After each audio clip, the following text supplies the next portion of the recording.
HarperCollins presents A Mother's Heart by Carmel Harrington, read by Aoife Mcmahon. Chapter 1. Rachel. Hawke's Bay, New Zealand. "Can you hear that?" Rachel called out to Olivia and Dylan, marvelling at how their matching blonde curls glistened in the afternoon sun. "Chip, chip, chip," Dylan replied in a decent mimic of the sound that filled the air around them. "Clever boy. That sound comes from the fintail. It's one of our native birds here. Funny, I've not thought about it since I left New Zealand, but hearing it now makes me realise how much I love it. Chip, chip, chip." Rachel did her own impersonation. "You are silly," Olivia said, smiling back at her. Rachel clutched her waist and took several deep breaths. The ever-rising incline of the mountain was a stark reminder of how unfit she'd become. When she was a kid, she would have climbed all the way from the bottom up the most extended trek with her sister Claudia and her parents without even breaking a sweat. Things had changed a lot since then. Now, as a single mom, some days she had to make a choice between eating, sleeping, or showering. It was impossible to do all three and keep everything else going for the children and work, let alone anything additional. As if on cue, Rachel felt a different stab of pain as she thought about her husband, Lorcan. A little under 2 years ago, Rachel and the children's lives had changed forever when Lorcan's tyre blew out on the motorway. His car had spun out of control, colliding with a truck on the inside lane. Lorcan didn't stand a chance, the Gardaí had said. He died before the paramedics even arrived. Things had been easier when he was by her side.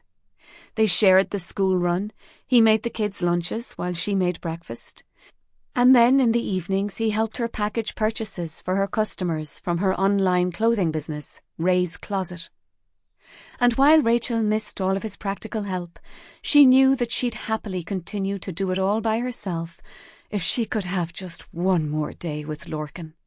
She missed his smile, his quiet calm, the warmth of his arms around her, making sure she knew that he was there, always by her side.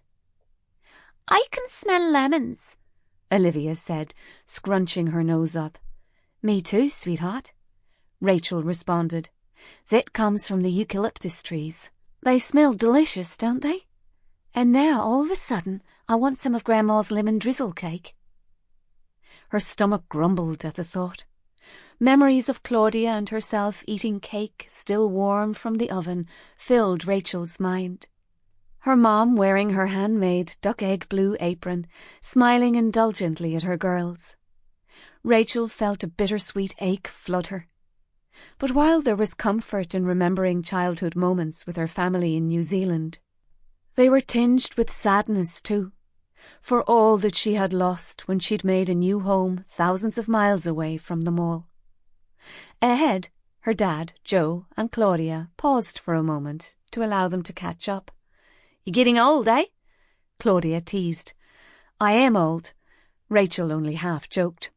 "You'll pay for all this walking tomorrow," Claudia said. "Have a long soak in the tub when we get back to Mum and Dad's."